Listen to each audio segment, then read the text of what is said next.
We're here with the Dynamic Leaders podcast mini series, How to Become a Master of Performing Under Pressure. And today we're going to be talking about external pressure.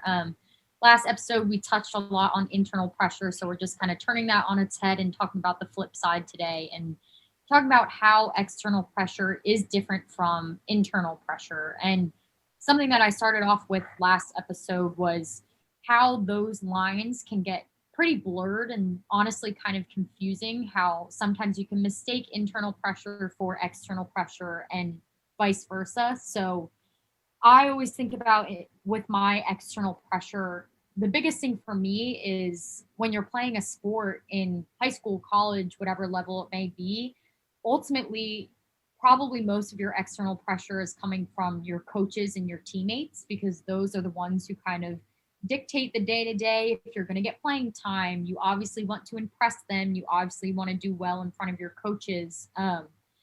And we're going to talk a lot about that next episode, and we'll touch on that in the end. But when I think about my external pressures, the first thing my mind goes to is the coaches aspect for sure. In terms of external pressure, I think there are a lot of things that have changed in the past couple of years that are extremely noteworthy and play a big role on athletes today that might not have played a role with athletes years ago. And something that Colin and I really are adamant about, that we want to get in and talk a lot about this episode, is the role of social media in external pressure. And as I mentioned earlier, that's something that is relatively new to the sports world, and even more so now with the NIL agreement and laws that just all kind of got put in place. So there's a lot to unpack with this. And I'm looking at my notes here, and it's just pressure to look a certain way as an athlete, pressure to have a certain daily routine as an athlete. I'm constantly scrolling through TikTok and I see like, oh, this is my daily routine as an athlete. And it's like, I'm waking up at 5 a.m., making my protein oats, doing my lift, doing my run. And sometimes my days don't look like that. Sometimes I'm sleeping until noon because that's what my body needs. So I think it's been interesting having these conversations with Colin, because social media has definitely played a big role in my career as an athlete, but not as much so with Colin, definitely. Yeah, you're calling me old. I mean, that's what it is. Well, that's a nice way of saying. Well, yeah, because to your point, I mean, social media, it's what, 14 years old at this point or so, or maybe a little bit older than that. But in terms of the way that it's used today, it's even younger. Like, what, the last 5-7 years or so, maybe. I think Twitter kind of started it, and Instagram and TikTok, like you mentioned, that's all just really catapulted it to a different stratosphere. Yeah, definitely. What? Go ahead. I'll let you finish, and then I have some thoughts. Okay. So I was just gonna say, like, I think before this time, like, I always talked to my parents, and my dad was like, you would just go out and play and do your thing, and that was that. There was really no buildup. There was really no afterwards. It was just the span of the game, and that's really all that you had to focus on. And I think about the way that athletes are portrayed on social media, and something that I struggle with as a female athlete, and I know a lot of my teammates and other fellow female athletes struggle with, is this pressure of looking a certain way as an athlete. And I think that has been brought to light even more so recently in terms of social media, and just finding that balance between fitting society standards of being a skinny little girl and then meeting the athlete standard of being strong and fast and powerful and truly prepared to do your best in your sport. And I think that's just one way that has really impacted my team, my program, and other girls I know who play sports at the collegiate level as a whole. Like, that just adds a completely different dimension to all of this that I think is definitely worth noting for sure. And then I think too, like, for obviously Davidson Field Hockey is not getting televised nationally. I mean, if it was, that would be really cool. But I think for a small percentage of student athletes, there's that pressure to perform in front of a national audience and stage. And obviously, I think that's been around for a longer time, having those big March Madness games on TV. I don't think that's relatively new, but it is new for me at least. I play Davidson Field Hockey. It's not a huge program, but I know that every single game that I play, my stats will be uploaded to the internet. When you look at my bio, when you Google my name, you can see how many minutes I've played in each game, how many career starts I've had. And that does add pressure, definitely, because I know that someone can go and look at my roster page and honestly, for better or for worse, determine my worth as an athlete in terms of how I'm contributing on the field. So that's definitely something too on a smaller scale that has impacted me. Yeah. In years, you are going to be more of the expert in this field because you're living it in Yeah. real life.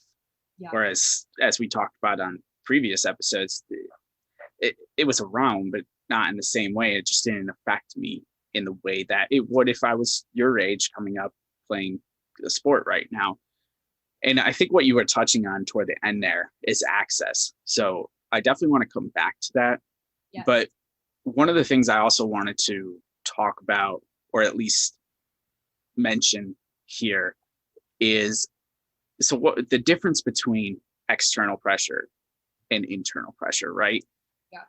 External pressure, to me, what's most interesting is way less controllable, Yep. but can be so much more detrimental, especially in the moment.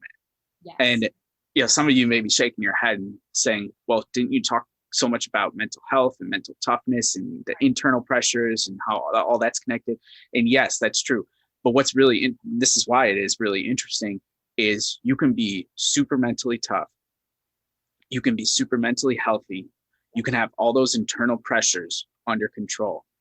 And then something crazy happens on the field that you've never seen before.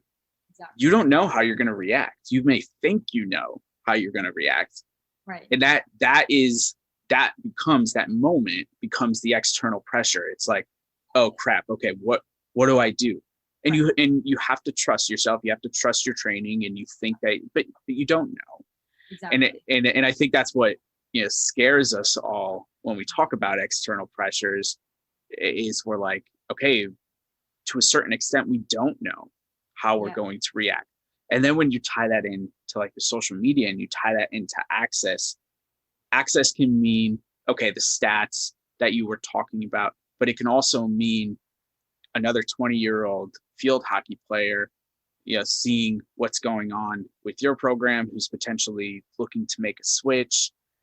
It can mean, some 60-year-old man checking things out as well for whatever reason. You don't know who's looking at your information. You don't know why they're looking at your profile or whatever it is, but it's public and it's out there. And I know there are filters and there are privacy things and ways that you can do it, but it is kind of scary to think that not only are you dealing with the comparison game, kind of as you were talking about, but you're dealing with is somebody gonna show up because they've been creeping on my social media profile, and like these are real concerns, unfortunately, in 2021, that it's the same reason why Halloween trick-or-treating attendance goes down year over year, is because people just aren't as trusting, and I don't know, it's scary. It really is. It is. And that's funny that you say that, because I'm originally from New Jersey. I've lived in New Jersey my whole life. And when I went to Davidson, my first impression of kind of this Southern hospitality was I met some woman on campus. She was walking a dog. The dog is like famous on campus. It has its own Instagram. And she was like, hey, girls, like you should come over and swim in our pool with the dog. And all my friends who are from like Virginia, North Carolina are like, oh, yeah, like that's great. Sounds good. And I was like, guys, this lady's going to kill us. Like, we don't know who she is. We don't know her intentions. And they're like, no, Natalie, this is just kind of how things work here. Like, everyone's just nice and hospitable. And that's something I had to adjust to. And it's almost the same way transitioning into being a college athlete. And something that I have struggled with a lot is I always give people the benefit of the doubt and saying, oh, they're coming to our games because they're supporting us, or oh, they're DMing me on Instagram because they want to learn more about me and our program. And it can get you into trouble. I connected with someone on LinkedIn and he sent me a screenshot of my roster picture back and was like, is this you? I'm so excited to speak with you. And I was like, this seems like it's crossing a line that I'm not interested in doing, especially on LinkedIn. Yeah. But it is really interesting to think about. Once you buy into being a college athlete, you buy into being public, and to whatever extent that is, whether you're a super successful college football player getting drilled by like analysts on ESPN, or you're just a little Davidson hockey player who's having those creepy interactions on LinkedIn. Like, it varies by degree, but it's all happening, you know? Yeah. Yeah. And I feel like the only way to avoid the mass of it all is to not have social media. And like, I understand to a certain extent that social media is detrimental. I mean, I've felt it as a 32-year-old adult. Yeah. But it's such a way of life that, you know, in some ways it is, you know, like social media. So there's that social aspect for kids, for teenagers, for young adults like yourself, where if you don't have one, you know, maybe you're not getting the social aspect of 2021. That's hard for people who were, you know, born generations before to understand, but that's how the world's evolving. So it's like, I don't even know if I would recommend to someone to like completely shut it down from a social media standpoint.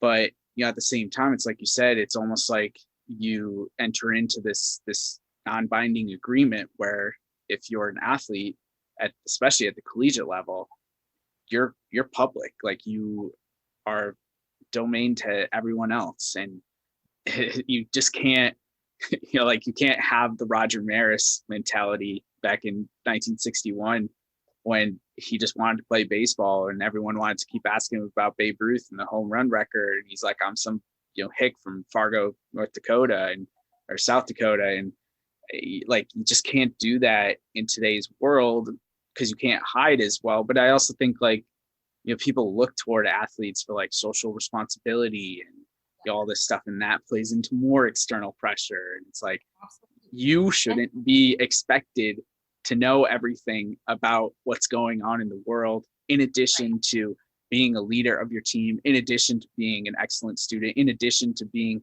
a daughter, in addition to, you know, everything else that is part of your life. Like, just because you're an athlete means you need to take, you know, these harsh stances on XYZ, or, you know, be really knowledgeable in every area of life. Like, that's the expectation, especially when you get to the pro ranks. But even with some of these college, you know, the big time program athletes, it's like, yeah, they're regular people, Yes. you know, at the end of the day. So it's a lot of pressure. For sure. And I think this just totally jogged another thought of mine that I didn't even think about. But one of the first things my coaches addressed with us when I came in as a freshman in our preseason first team meeting is how we are supposed to represent ourselves on social media. And Interesting. we have the grandma rule, where if you wouldn't show a picture to your grandma, you shouldn't be posting on social media. And I've had a lot of conversations with, I have a lot of friends that play at different schools, different levels, different sports. And it's fascinating the way that coaches also have this pressure now to make sure that their athletes are not only representing the program and the culture of the program on the field, on campus, when they have eyes on them, or when they're out doing whatever on a Saturday night, posting whatever they want. Like, that is a whole different layer of responsibility for both the athlete and the coaches. And I was talking to a friend who posted a picture with a red Solo cup, and it was with her family on the 4th of July. And she was like, there was nothing in the red Solo cup. It was lemonade. But her coach texted her and asked her to take it down and said, it's the red Solo cup rule. Like, nothing with a red Solo cup implies good above board behavior. And these are just things that you would never think of before. And I see my friends that don't play sports in college posting whatever with whatever in their hands. And it's just interesting, the pressure, the anxiety that I almost go through before I post something on Instagram, making sure it's all above board and representing our team and our program the way I want it to be represented. Yeah. And right there, you're talking. I mean, we're gonna go a little off topic to round it back, but you're talking about how difficult it is to have like a culture that's all encompassing, right? Yes. And to meet every different layer and to have everybody stay on board and be above that line. And like, yeah, I don't know who's to say whether it's right or wrong that athletes should be held to this like Girl Scout, Boy Scout standard where, they're doing everything the right way and whatnot. That's a conversation for someone much smarter than I am, but it is really interesting to, if you're not an athlete, you're probably not worried about that. Right. You could be in the marching band at your school and post a picture with the red solo cup, and I don't know that anyone's going to raise a stink about it the way they would for your field hockey program, for example, and other extracurriculars out there. I don't know that those same pressures come associated with it, and so it's like, again, whether you want to be signed up for this or not, if you want to play sports, this is something you have to deal with. Exactly. And I think too, just knowing that obviously, if you look at my name on Instagram, Natalie Natikia, you can Google Natalie Natikia, quickly find she's on the Davidson field hockey team. I have Davidson field hockey in my Instagram bio. And if someone follows me who is potentially looking to come to Davidson or potentially, who knows, looking to transfer into Davidson, they can look at my one profile and that can be all they need to determine if that is a good fit for them, which is insane, but not far off. Like in my recruiting process, I would look the girls up on Instagram and be like, they don't seem like people I would get along with, or like they don't post pictures that like I would post, which sounds so minuscule, but it's such a way of life. It's like embedded into my thought processes. And I think the pressure of knowing that someone pursuing our school or our program based off of my Instagram page or a picture I post, like that sounds so extreme and so dramatic. But really, when I think at the end of the day, I think it is a factor. And that's just crazy that your social media platforms or just anything you're putting out into the world that's public can be representative of your team, your program, your school as a whole. Yeah, and I know somewhat related to this because we had talked about it on a previous episode and it was in the prep notes. I mean, the big thing with social media now is potential money that you can make off of it. Like before you could have the biggest following in the world, it didn't matter. You couldn't make a cent off of it unless you were going to put your program at risk. And now that's a totally different conversation. So it's like people want to use social media for money now. And okay, here's another layer. And so it's like when that coach texts you about the red solo cup, right? And you have, I don't know, 100,000 followers or something. Yeah. And you're making X money off of every post, it's going to be like, I don't know, coach. I think I'm going to keep that up. Make 10 grand from this. Yeah. Like, whoa. Yeah. Too, like, in terms of the NIL stuff, I've been just looking into it because I think this is also fascinating now that this is even an option for athletes. And obviously, like, I want to make some money. Like, I'm looking like, and a lot of what the NIL deals require is that you're public on all of your social media. So right. They can easily access you. They can easily see what you're posting. They can kind of check if you're following up with the agreement that you're posting the brand or whatever it may be.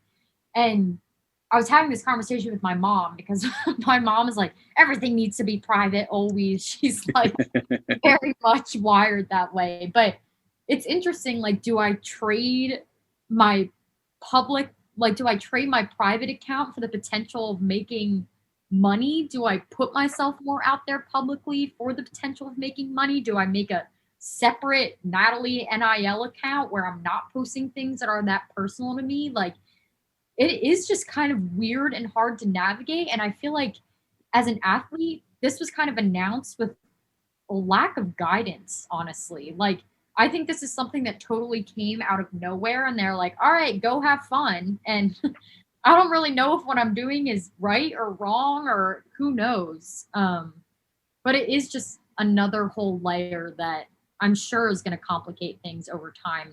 Hopefully, once athletes get more of a grasp on it, it's not as challenging. But I think now everyone's kind of sitting in that gray area waiting for some concrete answers.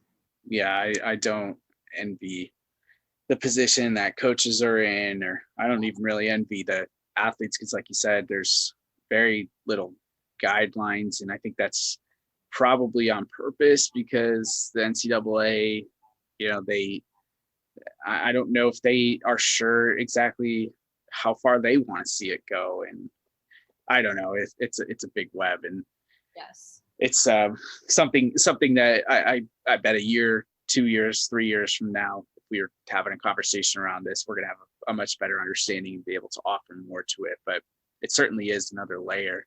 I'm curious, Natalie, with social media, like off the top of your head, do you have just you personally, like Yeah. whether you took it from your program or from friends or whatever it is, do you have some best practices that you think are you believe are good ways to represent yourself on social media in a way that allows you to be you and still I guess have fun with Yeah. it?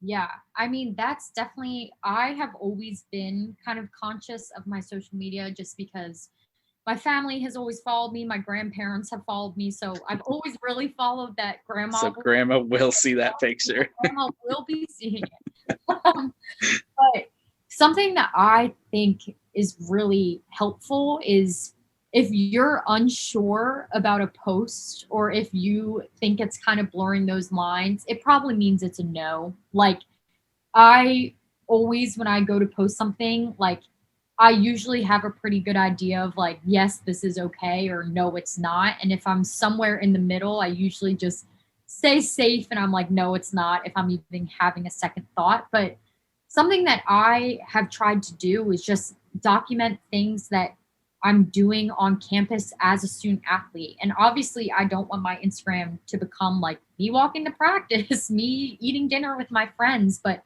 I think so much of my life is spent doing those things that it's honestly easier to just kind of document what is real and what I'm truly doing than try to fit like a facade of how I want to look on social media, if that makes sense. For me, it's always just been about I want to post what makes me feel good, what makes me laugh, what makes my friends feel good. And I've never really thought much about it, but I know people who are super into how they look on social media and they spend hours editing pictures and they're trying to get the caption right, with the punctuation, the right emojis. And I've obviously been there a couple times, but for the most part, I just think the less energy you put into social media, kind of the less you give it, the less of a platform you give to social media to impact you, whether that's Yeah. negatively or positively.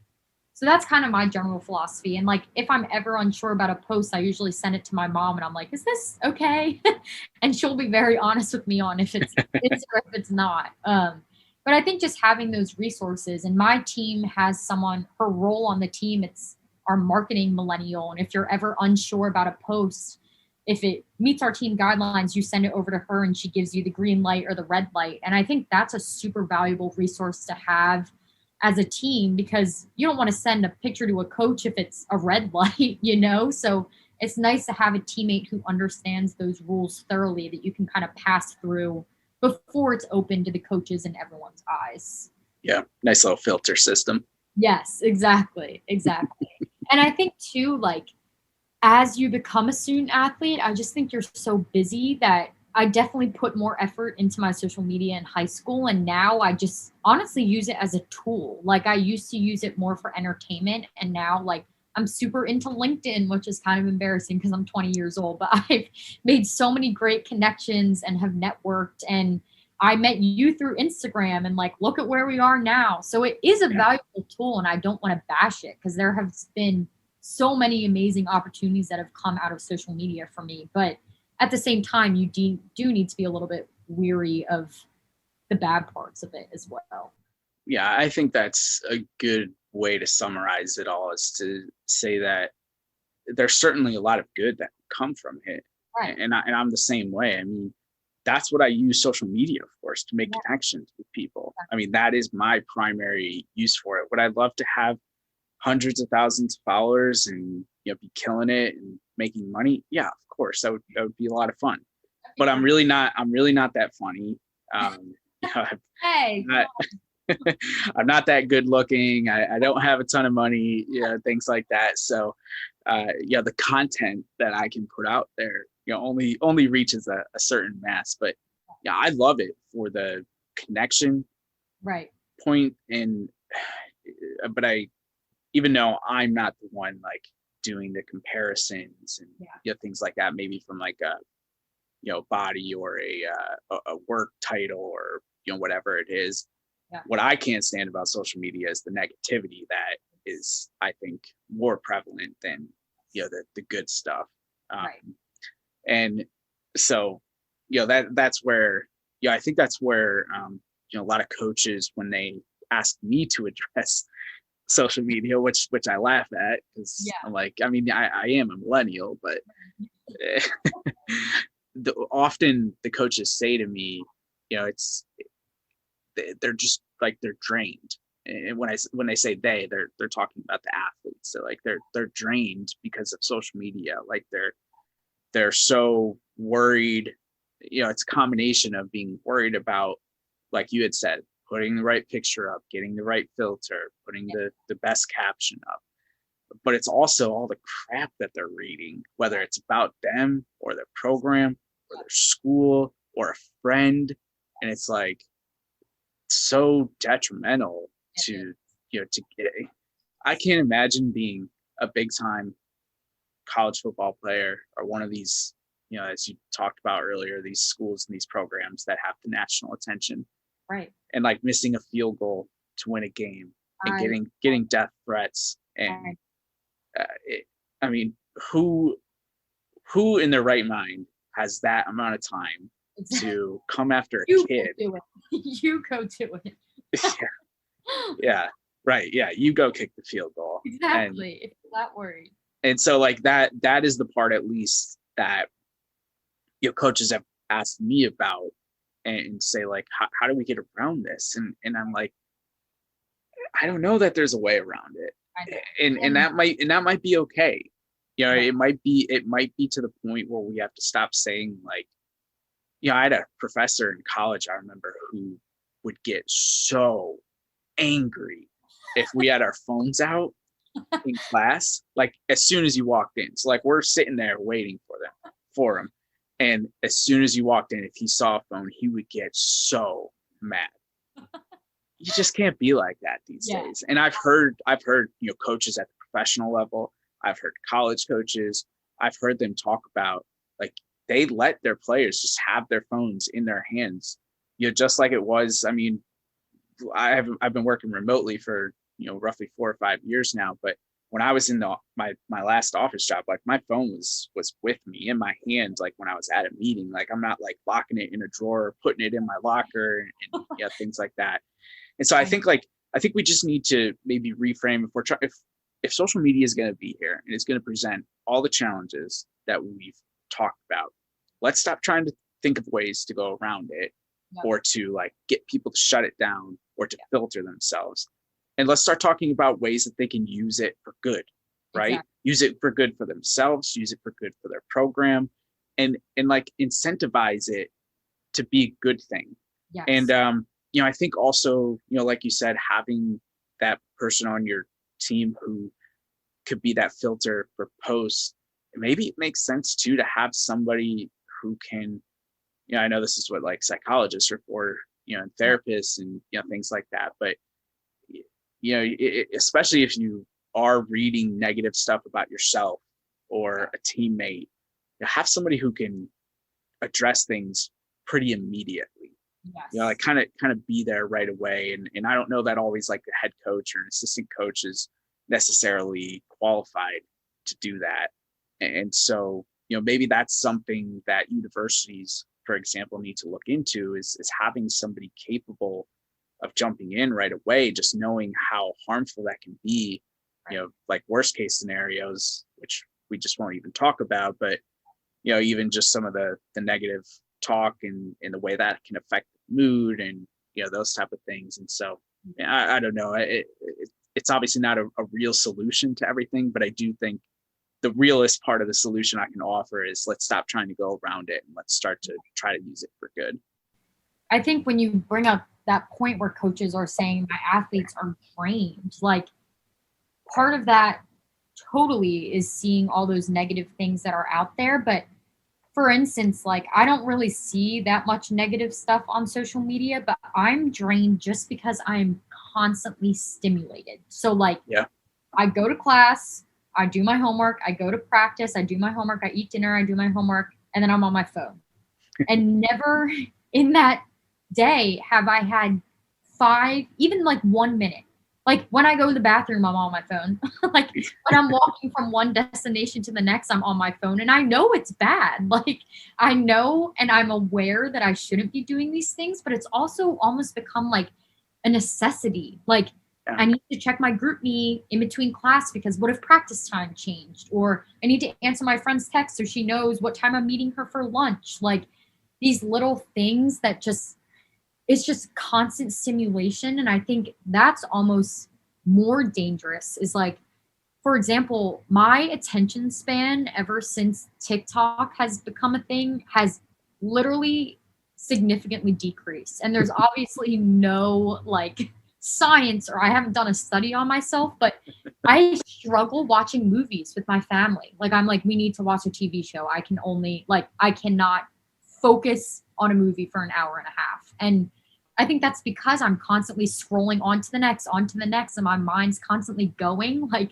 focusing on one thing for an hour and a half is a struggle now. And that's scary. And kind of to put this on its head, my teammates and I have talked about how valuable practice time is because that's the only 3 hours during the day where we are literally not allowed on our phones or allowed to be consuming media. Because even in class, like I'm a communications major, so a lot of what we do is looking at media. And I'll be in class looking at Twitter and Instagram because that's what we're doing in class. But there's something so great about going to practice, zipping your phone in your mouth guard pouch, going out on the field and coming back and being like, I know I didn't miss much because all the people who would have been communicating with me are right here. Yeah. So it really is like, I don't know what I would do without a sport. Like, would I put my phone in a drawer for 3 hours? Probably not. I really don't know how else I would get that forced time where I'm away from my phone and without consuming media. Yeah. I mean, not to, I guess, scare you or anything, but there's no time in my day to day where I'm without my phone that long, especially now with my daughter. But I even know to the extent, I don't know that I'm on it to the extent that you are, but I'm certainly on it quite often. And, I'll put it we go for a post dinner walk pretty much every single day, 15 minutes, maybe. And I put my phone in my pocket, just in case we need it. And I find myself every once in a while, like reaching into my pocket, getting ready to pull it out. And I've gotten to the point where I stop myself. I'm like, no, okay, I can do this for 15 minutes. Like if someone really needs me, they'll call me. Yeah. And then I'll pick up the phone. But like the fact that I'm like, I'm like a junkie, like reaching into my pocket. No, but I think that's another aspect of pressure is like always being on call, you know? I think always like, I know I can contact almost anyone that I need to with a phone call or a text. Like there's that pressure in responding right away or answering that phone call or always being accessible to people who might need you. And like, I don't think that's existed to this extent before where like my parents would have to call from the house phone. If you're not at home, you're not picking up. But now there's that expectation of us that we're always on call and we're always willing to help and with whatever the situation may be. And sometimes like when I'm without my phone for 3 hours at practice, I'm like, what if something happened with one of my sisters and I'm not near my phone? Like that stresses me out. It's Yeah. crazy. Yeah. And I think what you're maybe hitting on too, that we could give some practical, I could at least give some practical advice around is setting some boundaries when it Yes. comes to not just social media, which we talked extensively about, but anything communication wise. Yes. I mean, I talk to my wife about this all the time. I pretty much have 3 time periods during the day where I'm doing emails. Yeah. I will see emails come through. Like it's not like I'm ignoring them, but I most of the time will only respond to emails in the morning, at in the afternoon, like lunchish time, Yeah. and then right as I'm done for the day, and then I don't respond to anything until the next morning. Yes. And so, right there, that's the expectation. People know that I'm not going to respond to an email most times the next minute that you sent it, unless it's in the morning, like when I'm, or one of those time periods where I'm checking emails. Then I'll respond. And I try to do the same thing with text, with anything, with my messages and my notifications on Twitter.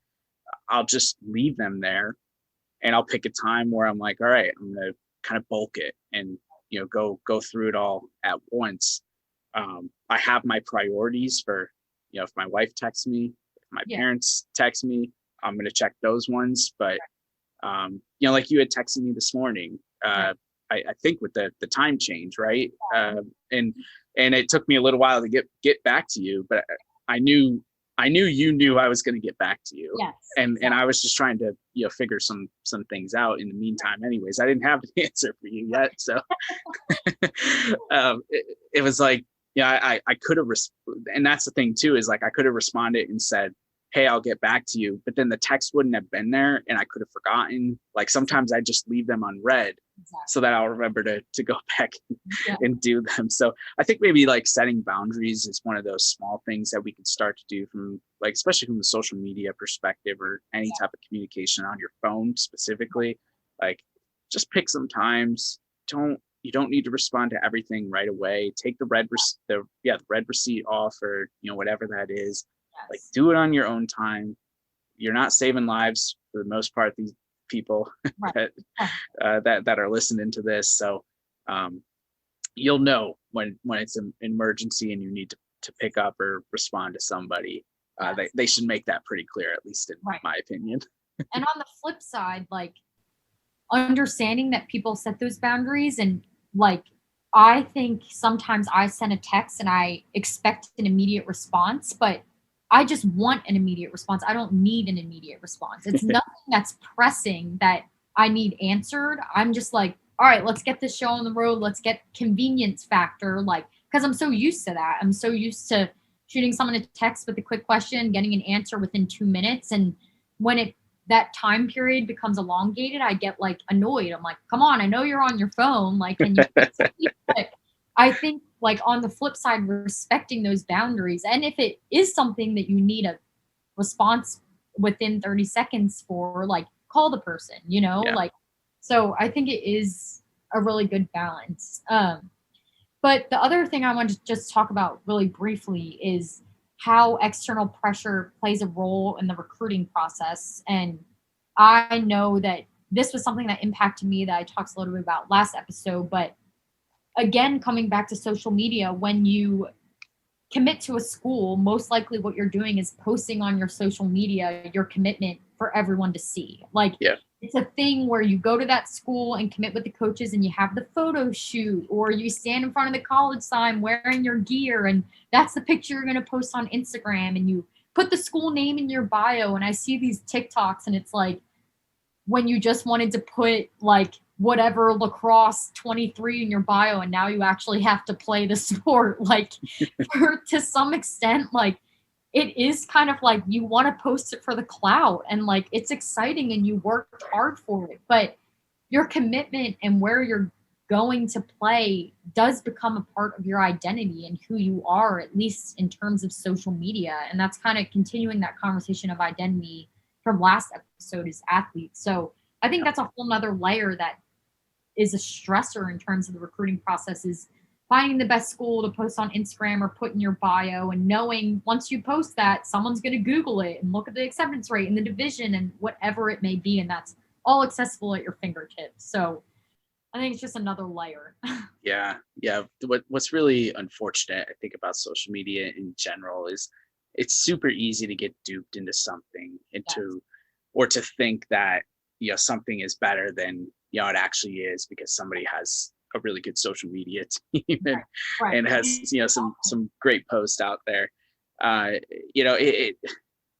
all of these things that we talk about, just like with the internal pressures, external pressures, they, like the way to tackle them is to feel confident in your ability to Right. do it. So like if you're talking about the recruiting, you're like, okay, I picked Davidson College, and Yeah. you can't, you have to be convicted in your decision. Like Yes. you can't be like, all right, when I put Davidson in my bio, what are people gonna say when they see this picture? Are they Exactly. gonna laugh? Are they gonna ask me how come I didn't do this? And it doesn't matter what Exactly. other people think. Like Exactly. you should, trust yourself enough to do the homework and the research and make the connections to make an informed decision about what the next stage of your life is going to look like. And I think that's it's hard to do, because people will lie to you. People will tell you what they think you want to hear. Mhm. Especially in recruiting, they Right. they Exactly. just they just want you for your athletic prowess, so they'll do anything to Exactly. get you. And um, yeah, I to go back to what I had said earlier, I know external pressures are less controllable and they can be more detrimental.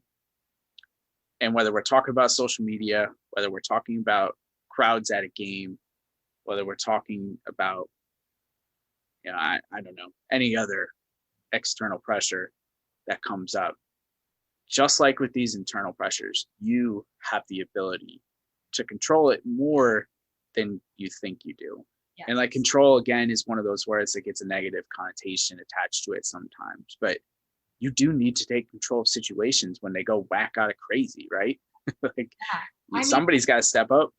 exactly. And COVID, like, that was something that no matter how much you had mastered your internal pressure, we could not control that for better or for worse. I mean, definitely for worse, but it was crazy. No one had prepared for that. No one, no matter if you were the most mental and physical healthy human being in the world, you were not ready for that. And I think that taught me that things can flip on its head so easily. And it's not about, like, I always go back to this quote where life is like 10% what happens to you and 90% how you react to it. And I really think that's true when it comes to external pressure. Like, these things are going to happen. Someone's going to bash you on social media. Someone's going to boo you in the crowd. Your coach is going to tell you made a crappy play, whether you're trying your hardest or doing your best or not. Like, these things are just, at the end of the day, like, they're almost guarantees that things are going to go wrong and go out of your control. And